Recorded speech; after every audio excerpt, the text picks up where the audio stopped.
Somewhere in America right now, an employee is sitting through a workplace harassment training session. They're being told the rules. Respect your coworkers. Do not abuse your position. Do not create a hostile work environment. And if you break those rules, there will be consequences. And for most Americans, that is just part of life. If you do something at work, there is a process. There is exposure. There is accountability. There is the risk that your name, your actions, and your reputation could all be dragged into the light. But in Washington, the rules seem to work a little differently. Because when the people in power get accused, the process gets quieter. The doors close. The records disappear behind procedure. The excuses start flying, and the public is told not to look too closely. Now here is where it gets interesting. The political class that keeps screaming for transparency when it comes to everybody else suddenly becomes very protective of secrecy when the spotlight points back towards Congress.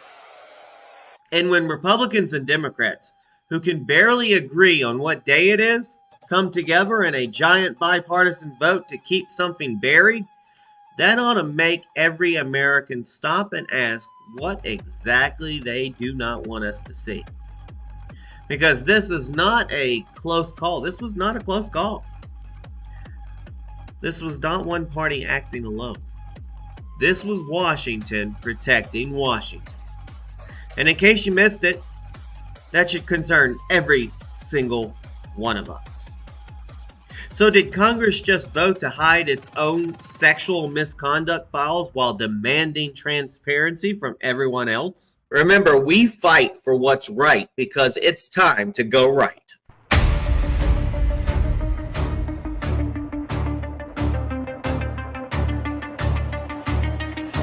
Somewhere in America right now, someone is sitting through the training. Rules on the wall, warnings in the air.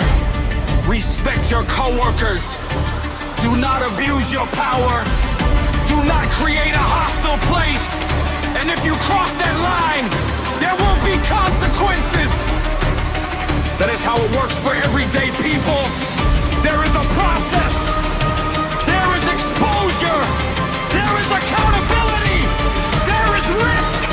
Your name can be dragged into the light. But in Washington, the rules get quieter. The doors close. The records disappear. The excuses start flying and the public is told, do not look too closely. When both sides come together to keep something buried, every American should ask, what are they hiding? Did Congress just vote to hide its own misconduct files while demanding transparency from everybody else? Go right with Peter Boykin!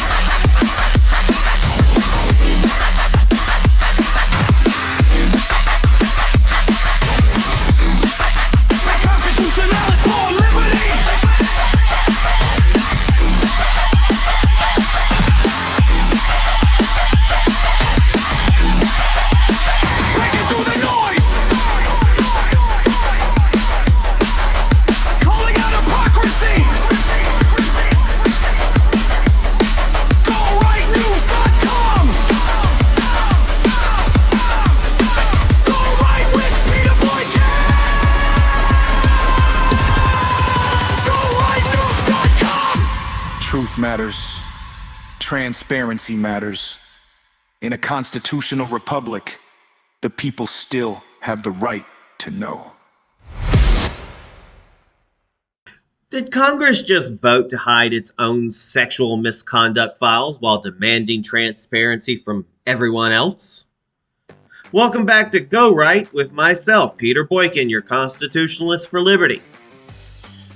This is part of GoRightNews.com, where we step away from the political theater, we cut through the noise, and we look at what is really happening inside our constitutional republic. Because sometimes the biggest story in Washington is not the one they spend all day yelling about on television. Sometimes it's the one they quietly move off the stage while nobody is paying attention.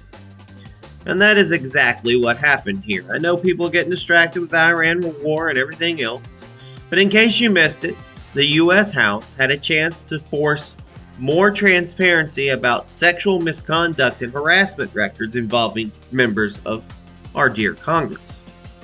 Instead, that House voted 357 to 65 to send Representative Nancy Mace's efforts to the House Ethics Committee, which is widely understood as a procedural graveyard for measures leadership does not want moving forward. Now that number matters. 357. It's not even a squeaker. Not a close call. Not just Democrats. Not just Republicans. Both sides helped bury it. And when you see that many members of Congress suddenly unite to keep something from public view, you have every right as an American citizen to stop and wonder what exactly they were so desperate to hide. Now let's break down what happened. Nancy Mace introduced a resolution aimed at preserving and releasing records tied to sexual harassment and misconduct investigations involving members of Congress and congressional staff. Her office said the measure would force public disclosure of those records. This could have been a real transparency moment. If Congress truly believed that powerful people should not be shielded from scrutiny, this was the time to prove it. Instead, lawmakers voted to send it away. That means the public does not get to see what was in those files. The institution keeps control. And Congress gets to tell itself that it handled the matter through the proper channels, while the American people are left staring at just another locked door. Now, the defenders of this move say releasing internal investigative files could discourage victims and witnesses from cooperating in future cases. But that was the argument pushed by the Ethics Committee side. But let's get clear, folks. Protecting real victims matter. It should matter. But Americans have heard this song before. Sometimes, quote, protecting the process becomes code for protecting the institution. Sometimes privacy becomes the shield used to keep powerful people insulated for consequences. And sometimes sensitivity becomes the excuse for making sure the public never learns how misconduct was handled behind closed doors. And that is where trust starts to die. Because this did not just happen in a vacuum. Congress. It happened in Congress. Congress has a history here. For years, there's been a public anger over how workplace misconduct complaints were handled under the Congressional Accountability Act system. Before reform, some settlements tied to congressional workplace claims could be paid through public funds instead, rather than directly by lawmakers themselves. We're paying for their misconduct. Congress later changed parts of that system, but the history of secretive handling and taxpayer exposure never truly went away. That older history is exactly why people hear about this vote and think, here we go again.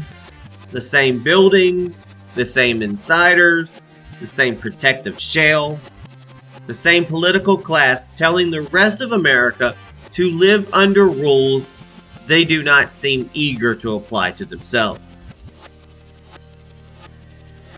And here's the part that makes this even more explosive. This all unfolded while politicians on both sides have been loudly demanding transparency about the Epstein files. Oh, what about the Congress files? That is what makes the hypocrisy so hard to ignore. When the pressure is on to expose powerful people outside of Congress, Suddenly everybody wants sunlight. Everybody wants answers. Everybody wants documents released. Everybody wants the public to know the truth. But when the issue turns inward, when the records involve Congress itself, transparency suddenly becomes dangerous, complicated, and inconvenient. And that is why Nancy Mace responded the way she did after the vote, pointing out that some of the same voices demanding the release of the Epstein-related records had just voted to bury the sexual harassment files of members of Congress. Newsweek even reported that direct criticism after the House vote. And that is the whole rotten pattern in one sentence. Release the files when it damages outsiders. Hide the files when it damages insiders. Demand sunlight when it helps your narrative. Pull the blind shut when the light hits your own institution. And again, look at that number. 357 to 65. That's not just a few bad apples. That is not a misunderstanding. That is a giant bipartisan shield wall. That is the political class circling the wagons around itself. Now, why does this matter beyond Washington? Now, some people will hear this and say, well, this is just Washington being Washington. Or, people nowadays go, well, that's just politics. No. It's bigger than that. Because the culture of accountability inside the federal government does not stay in Washington. This isn't Las Vegas, folks. It spreads. If Congress can hide behind procedure, every other layer of government learns the lesson. If Congress decides the public should not get to see how misconduct allegations were handled against elected officials, what message does that send to state governments? Say like North Carolina. What message does that not send to county commissions? Lower and lower levels. To school boards. To city councils. To agencies. To every taxpayer-funded body that would love nothing more but to handle its own embarrassment. Quietly move on. This is just how bad habits become institutional culture. This is how secrecy becomes normalized. And this is how public trust gets gutted one closed file at a time. And in a constitutional republic, public office is not supposed to be private privilege. It's supposed to be public trust. And that trust only survives when the people can actually see how their government behaves. Not just when government wants to perform accountability, but when accountability becomes uncomfortable.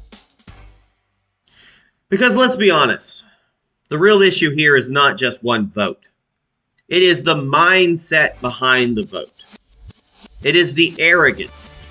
It is the assumption that the American people are smart enough to pay for the government, obey the government, and vote for the government, but not important enough to know how that government handled misconduct inside its own very walls. That is the insult. That is the double standard. That is the swamp instinct. And when Republicans and Democrats who spend half their lives pretending the other side is an existential threat to the Republic suddenly lock arms, kumbaya, whatever else, to keep the public from seeing records tied to congressional misconduct that ought to be every one of us wonder what exactly what's in those files, what's living in those files. What patterns might be hiding there? What steady parties are they attending? What settlements might raise questions? And what names they would rather never see dragged into public daylight? Because if it was harmless, they wouldn't have buried it like this. If it was nothing, they would not need 357 votes to wall it off from the American people. So in case you missed it, folks, that is the story. Congress had a chance to prove transparency was a principle. Instead, Congress proved transparency is too often just a weapon, used when convenient, ignored when personal, and buried when it threatens the club. And that should make every American furious. Folks, this has been Peter Boykin. I'm your constitutionalist liberty, and this is Go Right with me, Peter Boykin. You can check us out and more on GoRightNews.com and PeterBoykin.com. You can find us on Rumble, Spotify, Spreaker, Apple, Amazon, YouTube, Gab, Truth Social, TikTok, Facebook, and X, and some other places too. I don't know. Support independent constitutional journalism and commentary that is not afraid to call out the hypocrisy, no matter what side's doing it. And if you want to support what we're building, you can donate it to Cash App, $ Go Right News. I know most of you probably won't. Gases cost too much. Bills cost too much. But if you want to help out, it's great. Because the truth matters, folks. Transparency matters. And in the Constitutional Republic, the people still have the right to ask what their government is hiding. And that's all I gotta say. Go right, everybody. Have a good day. Yeah. Go Right News in the building. Constitution in one hand, freedom in the other. Yeah, yeah. New protest, new day. What does the left say?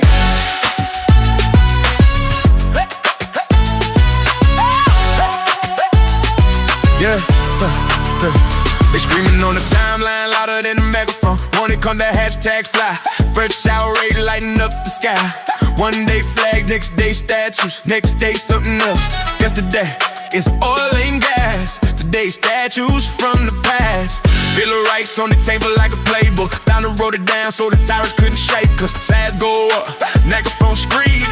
Half the crowd forgot the thing someone asked what we're marching for. Nobody's really sure anymore. Cable news drama spinning like a carnival ride, but truth don't bend just because somebody cried. You can yell at the sky, but facts don't fold. If liberty matters, then you better let them know. One day this, next day that. Change the slogan, change the hat. Different cause, same display. Everybody shout hooray! They got hashtag. We got history. They got outrage. Oh, we got liberty. Let them know, let them know. Everybody shout hooray! They got hashtag. We got history. They got outrage. Oh, we got liberty. Let them know, let them know. We still standing for the rights they trying to overthrow. Let them know, let them know. Constitution in the pocket everywhere we go. Say it loud, say it proud. Truth cutting through the noise in the crowd. Talking heads arguing louder every night on TV, but the founder wrote the rules so the people stayed free. Checks and balances moving like a chessboard. Every branch watching power so it never gets greedy.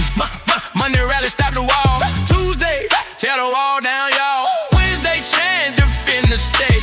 Thursday scream eliminate.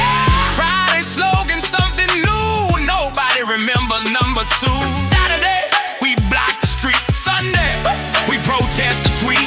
History messy, but the blueprint still stands. It gon' hold paper stronger than the tyrant's demand. You can silence voices, but the truth still grows. So grab the mic and tell the world, let them know. Megaphones and cardboard art. Nobody read the other part. Marches, circles, night and day. Still nobody knows what to say. What are we mad about? We don't know. Who are we yelling at? Let's go! Change the change. Okay, you want the future, then defend the foundation. What does the left say? Everything all day. Levitating something you can trade for a show. Why?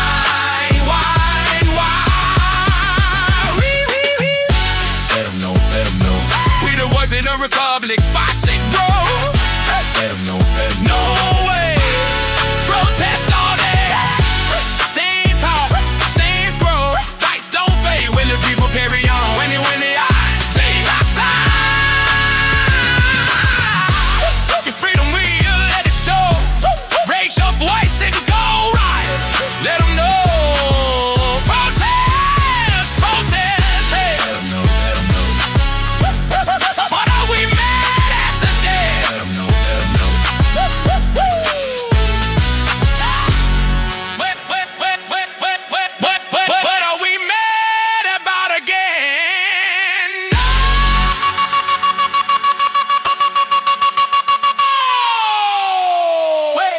What are we mad about again?